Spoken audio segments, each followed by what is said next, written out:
Bismillahirrahmanirrahim. Assalamualaikum warahmatullahi wabarakatuh. Alhamdulillah wassalatu wassalamu ala Rasulillah wa ala alihi wa sahbihi wa mawalah wa la hawla wa la quwwata illa billahi wa ba'du.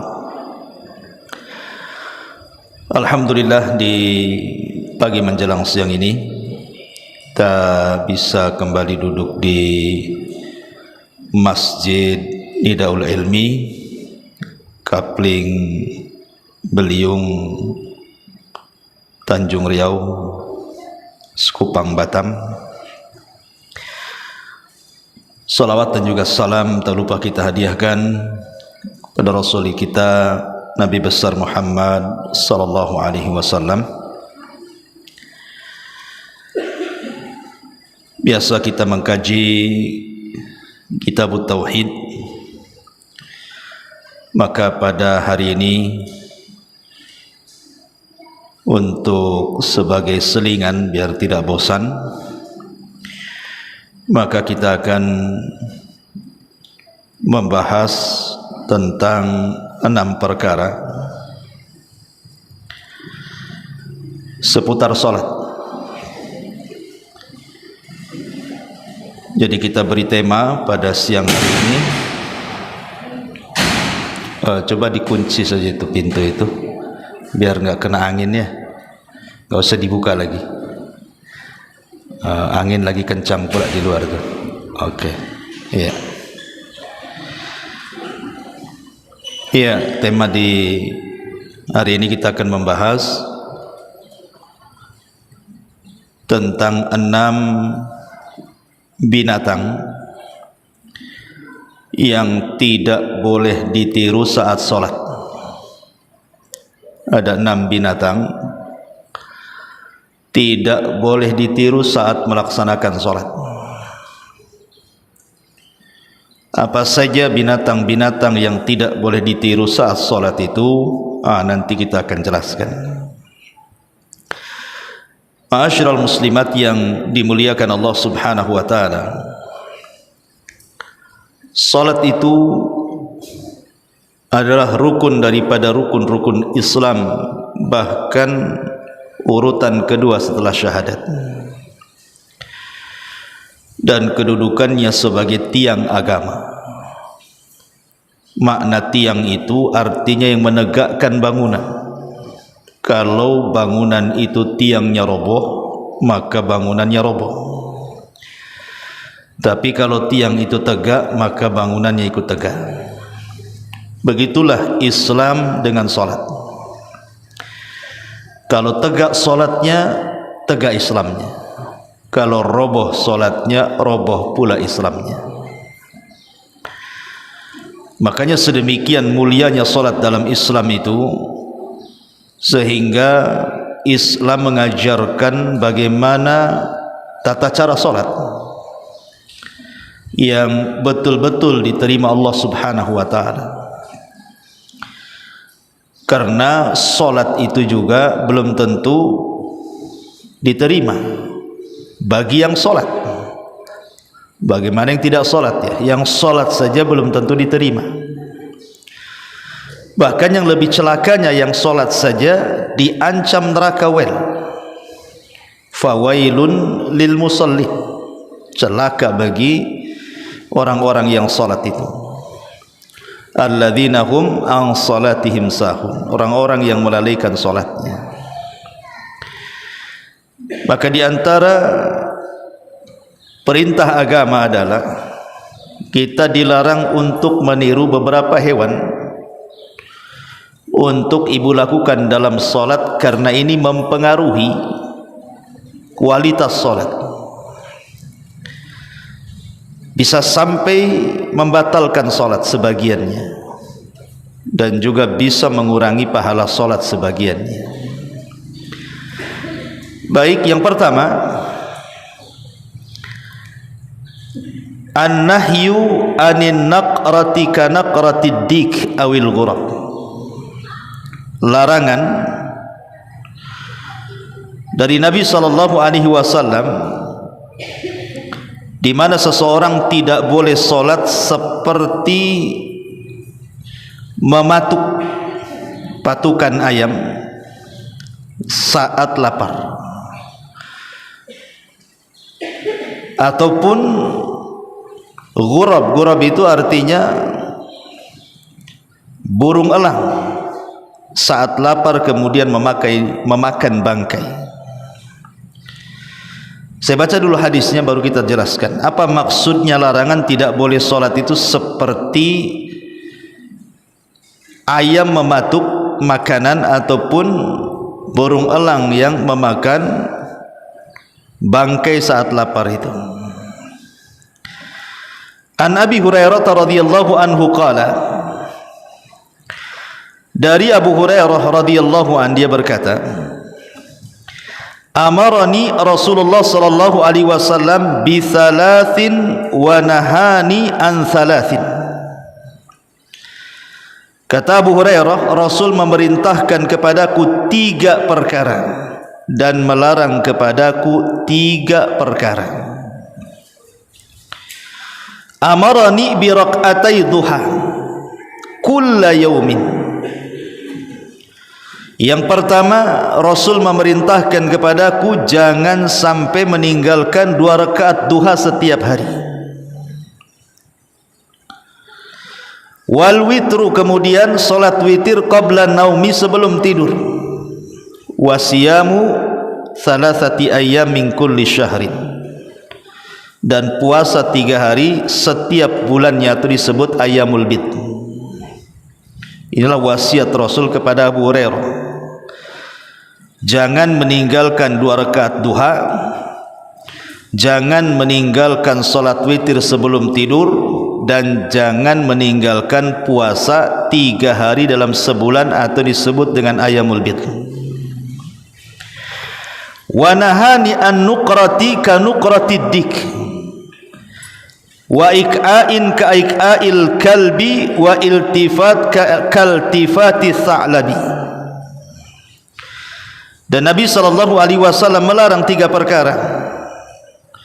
Mematuk seperti patukan ayam jantan, ini 1. Duduk ik'a seperti duduknya anjing, ini 2. Menoleh seperti menolehnya musang, ini 3. Yang pertama, Nabi SAW mengatakan apa di sini? Aku dilarang 3 perkara. Pertama, mematuk seperti patukan ayam jantan. Apa maksudnya di sini? Jangan sampai solat seperti mematuk seperti patukan ayam jantan. Ibu punya ayam di rumah, Bu. Nah, kalau ibu punya ayam atau ayam tetangga lah, enggak ayam ibu juga enggak apa-apa. Tebar beras, Bu, di depan ayam jantan itu. Ayam itu belum dikasih makan tuh. Tebar beras. Perhatikan tuh ayam makan beras tuh. Kira-kira seperti apa dia makan tuh? Matuknya, ujung patuk ke beras ini seperti apa, Bu? Apakah pelan gitu? Nyantai gitu? Saya kira ndak ada ayam nyantai itu. Kalau bisa jangan sampai ada temannya yang ikut matuk di situ kan? Pasti cepat, Bu. Seolah-olah Nabi SAW mengatakan jangan salat terburu-buru, gitu maksudnya. Jangan seperti patukan ayam. Saya pernah melihat 1 video di YouTube itu, Bu. Saya daerah Jawa kalau tidak salah. Salat taraweh 23 rakaat dalam waktu berapa menit ya? Siapa yang tahu? 7 menit ya? 7 menit. Subhanallah. Dari zaman Nabi, Bu, sampai hari ini yang memecahkan rekor solat 7 menit 23 rakaat itu hanya ada di Indonesia, Bu. Itu di Jawa. Itu rekor muri itu. Dari zaman Nabi itu sampai sekarang baru ada tuh yang mecahkan rekor tuh 7 menit 23 rakaat tuh. Nggak kebayang tuh solatnya macam mana tuh. Saya kira lebih ngebut daripada patukan ayam lagi tuh. Padahal di sini Nabi SAW melarang, tidak boleh sholat seperti patukan ayam. Karena sholat tergesa-gesa atau terburu-buru itu pasti akan menjauhkan dari kehusyuan. Inti sholat itu kan khusyuk. Makanya Nabi SAW mengatakan, idza kumta ila salati fakabbir. Jika kamu hendak sholat, takbir. Maksudnya takbiratul ihram. Thumma qra' ma tayassara ma'aka minal Qur'an. Baca yang mudah dari Al-Qur'an. Thumma rka' hatta tatma'inna raki'an. Kemudian ruku sampai tumakninah rukunya. Thumma rfa' hatta ta'tadila qa'iman. Kemudian bangkit dari ruku, kemudian i'tidal. Thumma sujud hatta tatma'inna sajidan. Kemudian sujud sampai tumakninah sujudnya. Lihat bahasa Rasul, buat rukunya tumakninah, buat sujudnya tumakninah. Apa mana tumakninah itu? Artinya tenang. Tumakninah itu, itmi'nan itu artinya tenang. Maksud tenang di sini artinya betul-betul menikmati rukunya, sampai betul-betul itu punggung itu lurus. Kata Rasul, kalau diletakkan di atas punggung itu bejana berisi air, itu tidak akan tumpah air itu, saking ratanya. Kalau cepat-cepat saya nggak yakin itu kan gitu ya. Dia nggak mungkin meluruskan punggungnya.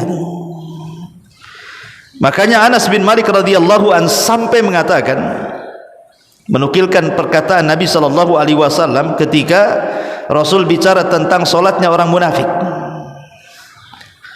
Apa kata Nabi SAW? Ala ukhbirukum bi salatil munafik. Maukah aku habarkan kepada kalian solat orang munafik itu seperti apa? Kemudian Rasul mengatakan, yada'ul asra hatta idza kanat baina qarnai syaitan qama fa naqaraha naqaratid dik la yadhkurullaha fiha illa qalila. Kata Nabi, salat munafik itu kalau datang waktu asar, maka dia tidak cepat-cepat salat asar, nunggu tanduk setan muncul. Maksudnya nunggu matahari mau tenggelam. Nanti kalau sudah hampir tenggelam, sibuk tuh dia. Qama, dia pun berdiri. Fanaqaraha naqaratid, kemudian dia solat dengan kilat, ngebut cepat seperti patukan ayam. Dia tidak berzikir kepada Allah kecuali sedikit, karena takut tenggelam matahari, sehingga ngebut gitu ya. Kalau bisa Fatihahnya satu nafas, kalau bisa kulhu dibagi dua. Gimana tuh kulhu dibagi dua tuh ya? Maksudnya takut tenggelam matahari gitu maksudnya. Nah ini kan masalah nih ya. Bahkan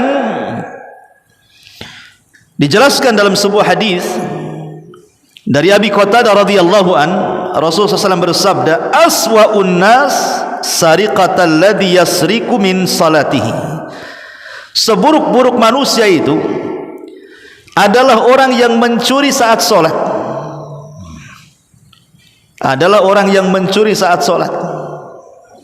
Bukan mencuri saat sholat itu maksudnya ibu sholat di samping orang, kemudian tangannya kesana kemari mau ngambil dompet orang sebelahnya. Bukan itu maksudnya ya, bukan mencuri itu maksudnya gitu. Maksud di sini adalah, ya Rasulullah, kaifa yasriqu min salatihi? Rasul, seperti apa sih orang mencuri dalam salat itu? Qala, maka Rasul mengatakan, la yutimmu ruku'aha wala sujudaha. Orang yang tidak menyempurnakan rukuknya, orang yang tidak menyempurnakan sujudnya. Dalam riwayat, la yuqimu sulbahu minar ruku'i wasujud. Tidak menegakkan betul-betul tulang rusuknya saat sujud dan juga saat ruku'. Itulah orang yang mencuri dalam solatnya. Bahkan ulama mengatakan, seandainya ibu mencuri dompet di luar solat, dengan mencuri dalam solat tidak menegakkan ruku dan sujud, maka mencuri dalam solat tidak menegakkan ruku dan sujud lebih jelek dibandingkan mengambil dompet orang. Karena bahasa Rasul, aswa' an-nas, seburuk-buruk manusia. Lalu apa maksudnya? Kok rukunya dicuri, sujudnya dicuri, itu maksudnya apa? Maksudnya adalah karena dia sedang mencuri kehusuannya. Khusyuknya dicuri sama dia, sehingga tidak khusyuk lagi itu. Ya. Setan datang hendak mencuri kehusuannya, dan dia biarkan saja setan itu mencuri kehusuannya. Masalahnya gini Bu, saya pernah berdialog. Waktu itu saya di Malaysia ya, nggak salah. Iya di Malaysia, di Johor Bahru. Jadi saya sholat taraweh waktu Ramadan di Malaysia. Di musola itu ngebut sekali Bu. Sholatnya itu ngebut-ngebutnya. Saya kira di Indonesia saja, di Malaysia ada juga yang ngebut-ngebut sholat itu. Jadi waktu habis sholat itu kan saya tanya, aduh gimana ini sholat di sini kan? Kok cepat kali? Saya belum baca Fatihah sudah ruku kan itu. Saya baru ruku belum baca Subhana Rabbiyal Azim sudah i'tidal.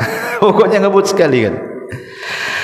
Jadi saya tanyalah jamaah situ, Pak, kan sholat itu harus tumaknina. Ya, alasannya begini. Dia punya dalih bukan dalil ya, dalih itu pakai akal. Kalau dalil itu pakai Quran Sunnah. Begini mungkin katanya. Begini, sebab kalau lambat-lambat, ya, dia bilang begitu. Kalau lambat-lambat Bang katanya, nanti melamun. Jadi kalau seandainya nih imam ini baca tartil Fatihah, kemudian imamnya habis baca Fatihah mungkin baca setengah juz, nanti makmum ngelamun Bang katanya, kepanjangan. Maka biar untuk tidak ada jeda melamun, makanya dikebutkan sholatnya. Alasannya juga dia bilang begitu. Jadi alasannya itu biar tidak ada jeda melamun, maka dikebutkan sholatnya. Jadi otak itu sudah tidak ada kesempatan melamun lagi. Yang ada mikir gerakan sampai salam gitu kan. Gimana dalil? Ini dalih, ini bukan dalil, ya kan? Jadi ada juga jawabannya. Anda pikir tak ada jawaban tuh. Itulah dalihnya.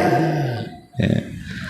Ma'asyiral muslimin yang dimuliakan Allah Azza wa Jal, dalam salat itu ada aturan. Rasul yang mengatakan sallu kama ra'aitumuni usalli. Salatlah kalian sebagaimana kalian melihat aku salat. Makanya Salman Al-Farisi radhiyallahu anhu mengatakan, as-salatu mikyalun faman awfa ufiya lahu wa man taffafa faqad alimtum ma lil mutaffifin. Salat itu bagaikan timbangan. Siapa yang memenuhi timbangan, sempurnalah dia ketika menimbang.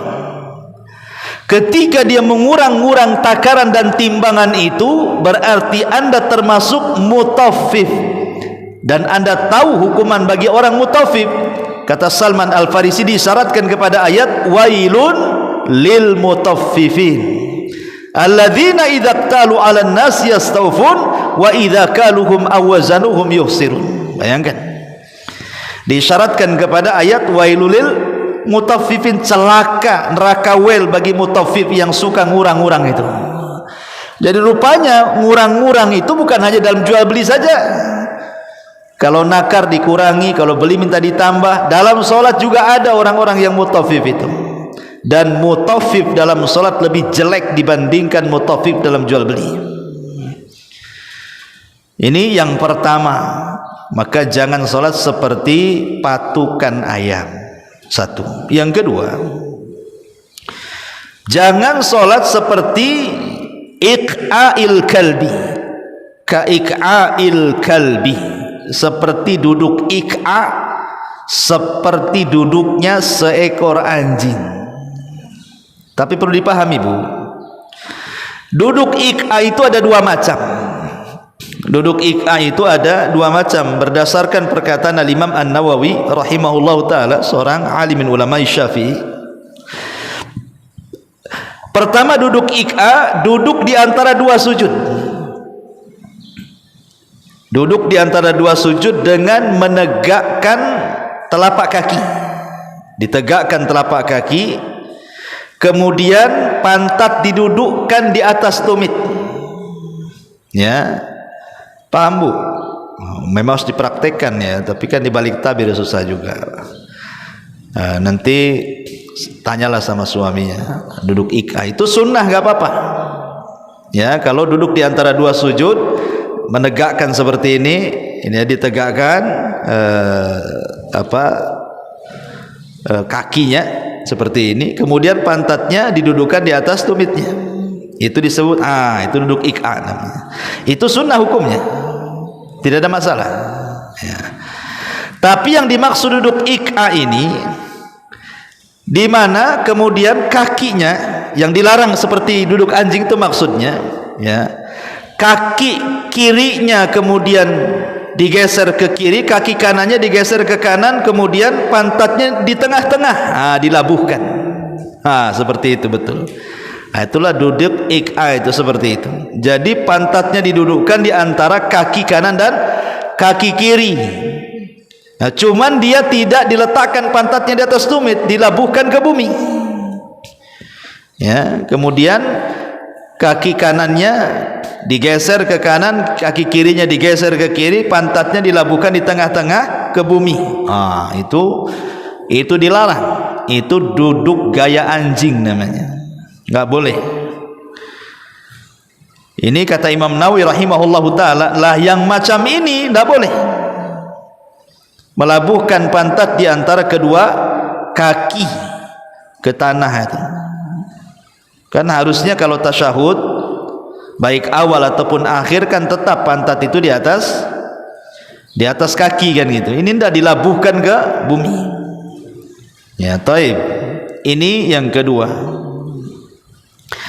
Kemudian yang ketiga, jangan sampai dalam solat itu mengikuti gaya sa'lab. Sa'lab itu musang. Seperti Rasul mengatakan, wa iltifati kaltifati sa'labi. Jangan seperti musang yang suka menoleh dan menoleh ke sana kemari. Ya Bu ya, kan ada orang sholat tuh, ya alhamdulillah lah kalau sudah ngaji insyaallah khusyuk lah, takbiratul ihram langsung pandangan ke tempat sujud. Kan itu Bu ya. Tapi ada sebagian orang awam itu yang tidak paham kalau sedang berdiri itu pandangannya bukan ke tempat sujud, malah kemana-mana tuh, nengok kanan, nengok kiri, nengok ke atas, baca bacaan yang ada di atas masjid tuh, kaligrafi itu. Dan orang nengok cicak lari-lari, nggak boleh ya, nggak boleh iltifat, karena Nabi SAW mengatakan, idza shallaitum fala taltafitu fa innallaha yansibu wajhahu liwajhi abdihi fi salatihi ma lam yaltafit. Jika kalian sedang salat maka jangan menoleh, karena sesungguhnya Allah memancangkan wajahnya pada wajah hambanya dalam salatnya selama dia tidak menoleh. Ingat, kalau sampai menoleh berarti dia dipalingkan dari wajah Allah Subhanahu wa taala, dan ketika itulah syaitan berhasil mencuri kehusyuan kita. Makanya kenapa Rasul mengancam orang-orang yang suka tolah-toleh dalam salat itu? Apa kata Rasul? Ma balu aqwamin yarfa'una absarahum ila as-sama'i fi salati. Mengapa orang-orang itu mengangkat pandangan-pandangan mereka ke langit ketika salat? Kemudian di ujung hadis Rasul mengatakan, layan tahunna an dzalik aw la tukhtafanna absaruhum. Mereka berhenti dari menoleh-noleh dalam salat, atau benar-benar mereka akan disambar petir dalam pandangan-pandangan mereka. Jadi kalau lagi salat khusyuk ya, jangan tengok-tengok Bu ya. Jangan suka nengok sini, apa yang mau ditengok tuh. Ya. Nanti sajalah kalau habis salat baru tengok-tengoknya ya. Kecuali dalam kondisi darurat dibolehkan. Ya, pamannya begini, ibu sholat di masjid bandara atau sholat di masjid pelabuhan yang kadang lalu lalang orang kan, kita bawa tas pula ya, maka ketika sholat kita letakkan tas itu di samping umpamanya kan. Jadi kita takut kalau seandainya pas kita lengah kemudian datang pula mencuri, kan sekarang banyak tuh di YouTube nampak kena CCTV kan, orang lagi sholat ngambil tas, ngambil macam-macam gitu ya. Maka dalam kondisi darurat dibolehkan sekali-kali melihat, masih ada itu, nengok masih ada kan ya, tapi jangan keseringan. Makanya kalau bisa kalau sholat di tempat-tempat umum itu pastikan tas itu di depan kan itu ya, supaya nampaklah, supaya aman kan, atau dititipkan lah biar nggak ganggu sholat kalau bisa ya. Taib, ini yang ketiga. Yang keempat, al-iftirash kaftirash sabu'i awil kalbi, duduk seperti duduknya as-sabu. Sabu itu binatang buas ya. Ataupun seperti sujud dalam bentuk seperti anjing, sujudnya anjing ya. An Anas ibn Malik, an Anas ibn Malik radhiyallahu anhu Nabi sallallahu alaihi wasallam qala i'tadilu fi sujudi wa la yabsutu ahadukum dira'aihi imbisatal kalbi. Anas bin Malik radhiyallahu anhu mengatakan bahwa Rasul bersabda, tegakkanlah di dalam sujud dan janganlah salah seorang dari kalian meletakkan kedua tangannya di atas tanah ketika sujud sebagaimana sujudnya anjing atau binatang buas. Seperti apa Bu sujudnya anjing atau harimau atau macan gitu ya, atau singa? Begini Bu ya. Jadi sikutnya itu tak diangkat. Kan dalam sujud itu kan ada aturan Bu. Sikut itu harus dijauhkan dari lambung. Sampai kalau seandainya ada anak kambing itu bisa masuk tuh ke tengah-tengahnya itu. Seandainya ada anak kambing lewat itu bisa masuk. Jadi sujud tuh seperti ini, kemudian ini sikut diangkat. Jadi kalau ada anak kambing itu masuk dia ke sini. Ya. Nah, sementara larangan tidak boleh sujud seperti sujudnya anjing itu maksudnya merebahkan lututnya ke bumi. Diginikan. Ya, direbahkan ya kan. Jadi tumitnya tidak diangkat, malah direbahkan pula ke bumi. Itu sujudnya orang malas Bu. Orang malas tuh kayak gitu tuh. Sujudnya orang malas, tidak mau mengangkat tumitnya sehingga malas ya. Padahal kita tahu bahwa ada perkara-perkara yang harus diperhatikan saat sujud itu ya. Pertama Bu, anggota tubuh yang harus dikenakan ketika sujud itu kan ada 7 yang disebut dengan arkan as-sujud, rukun sujud bagi anggota badan itu. Pertama, dahi, mencakup padanya hidung ya. Kemudian yang kedua dan yang ketiga, kedua telapak tangan. Kemudian yang keempat dan kelima, kedua lutut ya. Kemudian yang keenam dan ketujuh, jari jemari kaki kiri dan kanan. Itu disebut anggota sujud namanya. Jadi 2 kaki, 2 lutut, 2 tangan, dahi dan hidung. Itu disebut anggota sujud, harus nempel ke bumi. Salah satu tidak nempel ke bumi tidak sah sujudnya. Pamannya lagi sujud nih, kaki pula diangkat. Ya, diangkat tidak nempel ke bumi, tidak sah sujudnya. Ya.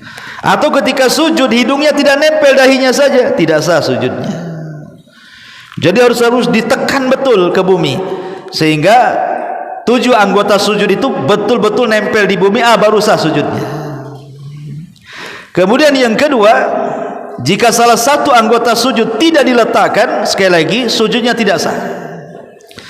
Kemudian yang ketiga, sujud harus tegak, kedua paha tidak menyentuh perut dan betis. Kemudian yang keempat, mengangkat kedua lengan tangan ketika sujud, menjauhkan sikut dari lambung. jangan seperti anjing atau seperti binatang buas dengan merebahkan lutut sampai tangan ke bumi. Nah, itu yang harus dipahami. Kemudian juga jari jemari tangan dirapatkan ketika sujud. Kemudian juga meletakkan kedua telapak tangan sejajar dengan bahu atau telinga. Kemudian melebarkan kedua lengan, tidak menyentuh kedua samping badan, jauhkan dari lambung, kecuali jika memang jemaahnya banyak beludak, kemudian sapnya terlalu padat kan, nggak bisa kita bentang-bentangan kan ya, nanti nyikut sebelah kiri kanan lah kan, itu darurat karena mungkin padat sekali kan ya. Lain ceritanya saat jamaah ya, maksudnya kalau salat sendiri kan bisa kita ini bentang-bentangan tangan. Kemudian merapatkan dan menegakkan kedua telapak kakinya serta menghadapkan ke kiblat. Kemudian yang terakhir sujud dengan tumakninah, tidak banyak bergerak kecuali fokus dalam sujudnya. Lah salah satu yang harus diperhatikan saat sujud itu adalah jangan seperti sujudnya anjing ataupun binatang buas yang sikutnya itu direbahkan ke bumi, tapi kalau bisa sikutnya angkat, jauhkan dari lambung. Itu baru benar sujudnya. Ini yang keempat. Kemudian yang kelima, al-buruk kaburukil ba'ir. Jangan seperti unta saat duduk. Maksudnya apa? Maksudnya ketika kita dari ruku, kemudian i'tidal, dari i'tidal ke sujud, jangan seperti unta saat duduk. Kata Nabi SAW dalam hadis Abi Hurairah radhiyallahu an, "Idza sajada ahadukum fala yabruk kama yabrukul ba'ir wal yadha yadayhi qabla rukbatayhi." Apabila salah seorang kalian sujud, jangan duduk seperti duduknya unta, tapi letakkan kedua tangan sebelum lutut. Dalam riwayat dibalik, lutut dulu baru kedua tangan. Memang ini jadi polemik ya. Sekali lagi, khusus yang kelima ini memang ulama ada tiga perselisihan ulama tentang orang yang turun dari i'tidal ke sujud, apakah tangan dulu ataukah lutut dulu ya. Kan kita melihat kadang-kadang ada yang turun sujud itu lututnya dulu baru tangan kan, itu ada yang tangan dulu plek baru lutut kan, itu ya. Nah, ini memang khilaf ulama ya. Di sini khilaf ulamanya ini gara-gara masalah apa? Memahami ketika unta turun tuh mau duduk tuh mana dulu ya. Apakah unta turun itu tangan dulu ataukah kaki yang belakang dulu, lututnya kan, itu. Nah, ini jadi polemik para ulama. Sehingga pendapat yang pertama tangan dulu baru lutut, karena menyelisih unta. Pendapat yang kedua sebaliknya, lutut dulu baru tangan. Nah, gitu ya. Tapi pendapat yang ketiga boleh memilih dua-duanya, dan saya kira pendapat yang ketiga ini lebih bijak lah gitu ya. Bisa lah kita boleh sekali-kali mendahulukan lutut, boleh sekali-kali mendahulukan tangan. Nah, karena di sini perselisihan ulama masalahnya kan, mana satu unta ini duduk seperti apa kan, itu ya. Wallahu alam lah kalau yang kelima ini. Mungkin al-amru wasi, perkaranya luas, bisa dipilih. Kemudian yang terakhir, raf'ul aidi waqtas salami ka'adnabil khayli. Mengangkat kedua tangan di waktu dia salam seperti telinga-telinga kuda ya. Apa maksudnya? Ada sebagian orang salat itu ketika salam diangkat kedua tangannya kan, begini kan, salam ya, assalamualaikum, waalaikum kan, itu ya. Ada yang begini-gini ya tangannya kan, pernah tuh lihat kan, itu ya, gini ya. Ya, assalamualaikum warahmatullah, assalamualaikum warahmatullah ya. Padahal dilarang itu, tidak boleh seperti ka'adnabil khail kata Rasul. Tapi ada yang mengatakan maksudnya adnabil khail di sini, mengatakan bahwa maksudnya jangan seperti kuda yang centang perenang.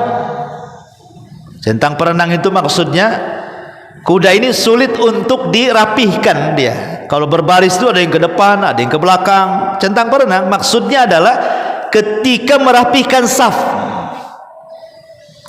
Jangan seperti kuda yang centang perenang itu, tapi jadilah seperti malaikat, sebagaimana Rasul mengatakan di dalam hadisnya, ala tasuffuna kama tasufful malaikat, tidakkah kalian membuat saf seperti malaikat membuat saf yang rapi itu. Jangan seperti kuda centang perenang. Nah, itu juga dipahami seperti itu, ya. Dan merapikan saf itu dan merapatkan saf itu ada beberapa perkara. Yang pertama, wajib taswiyatus sufuf, meluruskan saf. Diluruskan saf itu dari ujung ke ujung. Ini hukumnya wajib, meluruskan saf ini. Dan saf belakang mengikuti saf depan, saf belakang lagi mengikuti saf keduanya, dan begitu seterusnya sampai ke belakang. Yang kedua, muhadzah. Muhadzah itu artinya jangan yang satu maju ke depan, yang satu mundur ke belakang. Jangan sampai zigzag begitu, harus lurus, ya. Kemudian yang ketiga, at-tarasi. At-tarasi itu maksudnya jangan ada renggang antara satu saf dengan saf yang lainnya. Kalau bisa nempel, jangan diberikan celah setan masuk dari situ. Karena ada juga yang ngomong, ya maaf nih ya, kadang-kadang yang ngomong ini bukan orang bego, sekolahnya tinggi juga katanya. Ya, kalau orang yang renggang saf itu katanya ada kesempatan setan masuk saf, untunglah setan itu ikut salat katanya. Bisa satu saf katanya kan. Ya Allah ya Rabbi, itu gimana? Ya. Nabi yang mengatakan, maksud jangan sampai dikasih kesempatan setan itu menerobos saf, bukan setan ikut duduk di saf itu, ikut salat di saf itu gitu ya. Itu takut menerobos, mengganggu imam maksudnya. Ya. Auzubillah, ini pemahaman dari mana ini kan itu. Kemudian juga itmamus sufu, sempurnakan saf. Artinya kalau barisan yang pertama ini di ujung sana masih ada 2-3 orang lagi, jangan buat saf baru di belakang. Ya, penuhi dulu yang depan gitu ya. Penuhi semuanya. Ya. Jangan belum penuh sudah buat saf lagi di belakang ya, belum penuh. Jangan seperti itu. Ya, sempurnakan sufuf itu, saf-saf itu ya. Kemudian taqarrub. Ya. Taqarrub itu mendekat, jangan menjauh. Termasuk juga menempelkan bahu dengan kedua mata kaki. Memang seperti itu anjurannya. Ya. Makanya di sini Nabi SAW dalam hadis Muslim, saya akan bacakan ininya dulu, riwayatnya. Dari Jabir bin Samurah radhiyallahu anhu, dia mengatakan, kharaja alaina Rasul sallallahu alaihi wasallam faqala ma li arakum rafi aydiyakum ka'annaha adnabu khayli ka'annaha adnabu khayli shumsin uskunu fi salati. Qala thumma kharaja alaina fara'ana halaqan faqala ma li arakum izzina. Qala thumma kharaja alaina faqala ala tasuffuna kama tasufful malaika inda rabbiha. Faqulna ya Rasulullah wa kaifa tasufful malaikatu inda rabbiha? Qala yutimmuna as-sufuf al-awwal wa yatarasuna fi saffi. Wa haddatsani Abu Sa'id al-Ashaj haddatsana Waqi qala haddatsana Ishaq ibn Ibrahim haddatsana Isa ibn Yusuf qala jami'an haddatsana al-A'mas bihadzal isnad nahwahu. Taib. Dari Samurah, dari Jabir ibn Samurah radhiyallahu anhu, dia berkata, mengapa aku melihat kalian mengangkat tangan kalian seakan-akan ekor kuda yang tidak bisa diam? Kalian diamlah dalam salat. Perawi berkata, kemudian beliau keluar melewati kami, lalu beliau melihat kami bergerombol, maka beliau bersabda, mengapa aku melihat kalian bercerai-berai? Perawi berkata, kemudian Nabi SAW keluar menemui kami seraya bersabda, mengapa kalian tidak berbaris seperti malaikat berbaris di sisi Rabbnya? Maka kami berkata, wahai Rasulullah, bagaimana malaikat berbaris di sisi Rabbnya? Beliau menjawab, mereka menyempurnakan barisan awal, dan menempelkan diri dalam barisan itu. Dan telah menceritakan kepadaku Abu Sa'id al-Ashja'i, telah menceritakan kepada kami Waqi lewat jalur perawinya yang lain, dan telah menceritakan kepada kami Ishaq ibn Ibrahim, telah mengabarkan kepada kami Isa bin Yunus, semuanya berkata telah menceritakan kepada kami Al-Ashma'i dengan isnad ini hadis yang semisalnya. Taib. Ya, di sini jelas bahwa jangan meniru kuda ya dalam permasalahan saf ataupun ketika salam ya. Wallahu alam Bu, ini diantara 6 binatang jangan ditiru saat sholat. Baik Bu, silakan kalau ada yang mau bertanya, kita buat tanya jawab.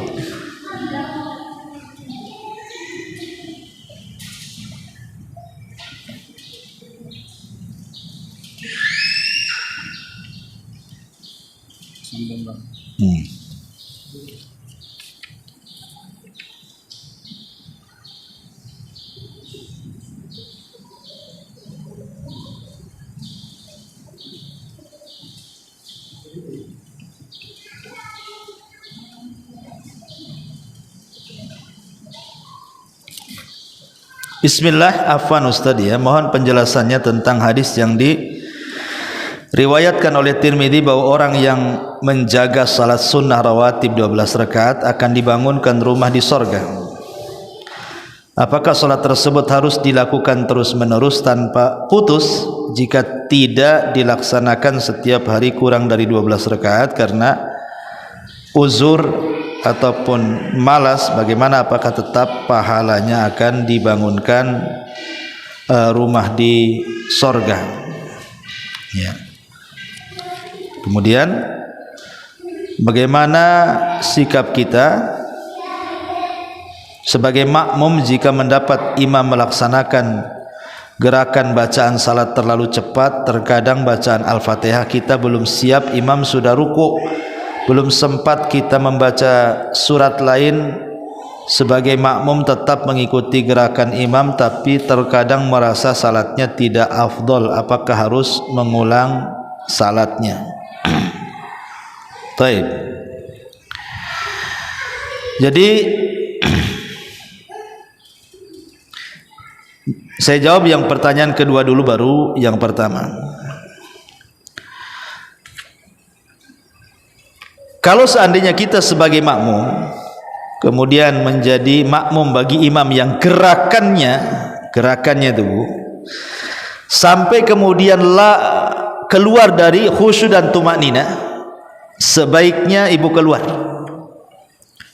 mufarokoh ya, daripada solatnya tidak sah, jadi solat orang munafik jadinya kan gitu ya. Sebaiknya mufarokoh, solat sendiri saja, tidak perlu dilanjutkan ya, mufarokoh saja Bu. Karena kalaupun dilanjutkan apa faedahnya coba? Nggak ada faedahnya. Karena kalau sudah hilang khusyuk, hilang tumakninah, apa nilai sebuah solat? Maka sebaiknya mufarokoh, atau cari, kalau laki-laki cari masjid yang lain yang ya jelas-jelas gitu ya, solatnya khusyuk, penuh dengan tumakninah, supaya mendapatkan kualitas daripada solat itu sendiri ya. Jadi kalau saya sarankan sebaiknya mufarokoh saja, keluar. Kalau ibu tidak bisa menegakkan ruku dan sujud dengan tumakninah ya, baru ruku orang itu sudah bangkit, belum baca apa-apa sudah sujud, nanti ketinggalan 2 rukun kan masalah jadinya ya. Maka sebaiknya seseorang itu mufarokoh saja, cari tempat lain saja, cari tempat lain saja. Wallahu a'lam. Kemudian tentang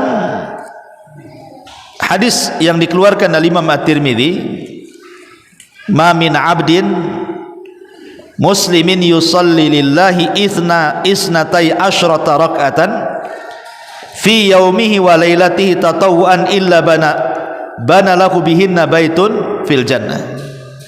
Tidaklah seorang hamba muslim melaksanakan solat 12 rakaat baik di harinya atau di malamnya, tatawuan dalam rangka mengerjakan yang sunnah, kecuali dibangunkan padanya rumah di sorga. Begini Bu ya, sholat sunnah itu bertingkat-tingkat hukumnya. Yang pertama rawatib. Ini sholat sunnah paling afdol dari semua sholat sunnah. Kenapa? Karena sholat rawatib itu mengiringi sholat wajib, baik ba'diyah atau qobliyah. Dan sebuah sunnah yang dekat dengan wajib itu lebih afdol. Makanya kita lihat puasa Syawal, 6 hari puasa Syawal, dan puasa sunnah di bulan Sya'ban. Itu sebagian ulama mengatakan seperti rawatib ba'diyah dan qobliyah. Makanya kenapa salat sunnah puasa Sya'ban itu lebih afdol, dan Rasul suka berpuasa karena kedudukannya sama dengan rawatib dia. Kenapa? Karena mendekati puasa wajib. Ya, jadi Sya'ban itu kalau boleh dikata qobliyahnya, nanti 6 hari puasa Syawalnya boleh dikata ba'diyahnya. Jadi sebuah ibadah yang mendekati wajib itu lebih afdal. Lah begitu juga rawatib. Rawatib ini kan mengapit sholat wajib, baik ba'diyah atau qobliyah. Makanya urutan sholat sunnah yang paling tinggi itu rawatib. Baru yang kedua sunnah muakkadah seperti witir dan yang semacamnya. Baru kemudian yang ketiga sholat nafilah yang sifatnya mutlak. Kadang Rasul mengerjakan, kadang Rasul tidak. Ya. Dan sholat sunnah rawatib ini fungsinya adalah besar sekali, karena untuk menempel sholat-sholat wajib yang kurang khusyuk, mungkin ya kurang tumaknina, maka akan ditempel tuh dengan sholat-sholat sunnah rawatib itu. Jadi luar biasa memang sholat sunnah rawatib itu kedudukannya, maksudnya di sisi kedudukan sholat wajib. Adapun pertanyaannya di sini, bagaimana kalau seandainya seseorang itu sakit? Orang sakit itu tetap dicatat pahala sholat walaupun tidak melakukannya. Pamannya ibu nih sering sholat malam, atau ibu sering sholat duha, atau ibu tidak pernah tinggal rawatib, tahu-tahu sakit, naudzubillah lah, kita berlindung kepada Allah, mungkin ibu terbaring stroke atau apa gitu kan, dan ibu rindu ingin melaksanakannya. Walaupun ibu tidak melaksanakannya selama ibu sakit, dicatat tuh pahala sholat malamnya, dicatat pahala sholat duhanya, dicatat pahala sholat rawatibnya, dicatat pahala sholatnya. Ya, itulah enaknya orang sakit itu kalau dia sabar. Tapi maksudnya ketika dia sehat dia tidak pernah meninggalkan amalan itu, maksudnya. Jangan ketika sehat nggak pernah melakukan, ketika sakit pula berangan-angan ingin melakukan. Itu lain lagi ceritanya. Ya. Maksudnya ketika sehat dia tidak pernah meninggalkan, ketika sakit tidak bisa melakukan dan pengen, maka dicatat. Walaupun dia tidak sholat malam, dicatat sholat malam. Kan enak tuh Bu. Begitu juga musafir. Orang musafir, umpamanya di rumah dia suka melaksanakan ibadah-ibadah tadi, kemudian safar. Nah, karena safar kondisinya agak sulit, umpamanya nggak bisa melaksanakan, maka dicatat juga pahalanya seperti itu. Tapi kalau orang malas itu beda. Orang malas itu beda, makanya kita berlindung dari kemalasan. Kemalasan kita berlindung dari minal ajzi wal kasal, dari kemalasan. Ya. Nah di sini Nabi SAW mengatakan, maksudnya dibangunkan satu rumah di sorga itu Bu, setiap hari. Jadi kalau ibu umpamanya kan satu hari ini mulai dari subuh tadi sampai ke sholat isya, ya, ibu mulai subuh tadi sholat sunnah rawatib dari sholat isya itu Bu ya, selama 12 rakaat itu. Jadi satu hari ini ibu dicatat dapat bangunan di sorga. Ibu dicatat dapat bangunan di sorga. Dan sholat rawatib itu kan ada sifatnya qobliyah, 2 rakaat sebelum subuh. Itu 2 yang disebut dengan sunnah fajar. Khusus sunnah fajar Rasul tidak pernah meninggalkan, baik ketika safar atau ketika mukim, ketika berada di Madinah, Rasul tidak pernah meninggalkan. Khusus bagi 2 rakaat fajar. Tapi kalau selain 2 rakaat fajar, Rasul tidak pernah sholat rawatib ketika safar. Ingat, Rasul tidak pernah melaksanakan sholat rawatib ketika safar. Rasul melaksanakan rawatib itu ketika mukim saja, kecuali 2 rakaat fajar Rasul lakukan baik ketika safar atau ketika tidak safar. Ini 2 rakaat, namanya 2 rakaat fajar ya. Kemudian yang kedua zuhur. Zuhur itu ada qobliyah ya, ada qobliyah 2 rakaat, kemudian 2 rakaat 4 rakaat 2 kali salam, berarti sudah 6 kan itu ya, sudah 6 tuh. Kemudian setelah zuhur ada lagi 2 rakaat kan, sudah berapa? 6, 7, 8, sudah 8 rakaat kan itu. Kemudian setelah maghrib 2 rakaat berarti 9, 10. Kemudian setelah isya 2 rakaat berarti 11, 12. Nah, inilah yang dimaksud siapa yang salat sehari semalam 12 rakaat maka dibangunkan rumah di sorga. Jadi maksudnya per hari ibu dibangunkan rumah di sorga itu, bukan selamanya, enggak, per hari. Kalau ibu dari mulai subuh sampai ke isya ibu melaksanakan 12 rakaat berarti 1 hari ini Allah bangunkan 1 istana di sorga. Besok gitu lagi 2 istana di sorga, besok gitu lagi 3 istana di sorga. Oh, luar biasa Bu ya. Tapi kan kadang-kadang kita ini kalau hanya janji-janji gini, kalau nggak beriman, betul-betul beriman itu Bu, nggak yakin kayaknya dibangunkan istana di sorga tuh. Kayak contoh mamanya Rasul mengatakan apa? Barang siapa yang membaca qul huwallah sehari semalam 10 kali, Allah bangunkan 1 istana di sorga. Kan baca qul huwallah 10 kali dalam sehari semalam kan bukan perkara yang sulit kan Bu. Anggaplah pagi 3, siang 3, sore 3, malam 1, selesai dapat 1 istana kan. Tapi tidak juga orang melaksanakannya. Kalau saya analogikan Bu, saya kasih ibu kunci rumah di Sukajadi. Ibu baca qul huwallah 1000 kali, langsung saya kasih kunci rumah di Sukajadi. Kira-kira Bu, ibu memilih baca qul hu 1000 kali atau baca qul hu 10 kali Bu? Yang satu dapat sorga bangunannya, yang satu di Sukajadi. Kira-kira Bu pilih mana Bu? Saya nggak yakin kalau di sorga. Pasti ibu milih yang Sukajadi. 1000 lah Ustaz katanya. Dari pagi sampai pagi lagi dibaca qul 1000. Yang penting nggak apa-apa 2 hari nggak tidur. Yang penting qul 1000. 2 hari saya dapat rumah di Sukajadi. Subhanallah, pada rumah di sorga itu tidak semegah, tidak bisa dikalahkan kemegahannya dibandingkan rumah yang ada di bumi. Tapi kadang kita ini imannya kurang. Makanya kenapa di permulaan surat itu jelas-jelas Allah mengatakan alladzina yu'minuna bil ghaibi wa yuqimunas shalah. Di permulaan surat Al-Baqarah itu ya, orang-orang yang beriman dengan yang gaib itu diletakkan pertama tuh. Karena memang kita ini ngomong saja beriman tentang surga neraka, kenyataannya enggak gitu ya. Buktinya tadi kalau ibu suruh milih, saya baca qul hu 10 kali dapat istana di sorga, dengan 1000 kali dapat istana di Sukajadi, pasti milih di Sukajadi. Artinya keyakinan kepada gaib itu masih kurang kita ini. Nah itu contohnya ya. Wallahu a'lam. Subhanakallahumma bihamdika asyhadu an la ilaha illa anta astaghfiruka wa atubu ilaik. Allahu ta'ala. Assalamualaikum warahmatullahi wabarakatuh.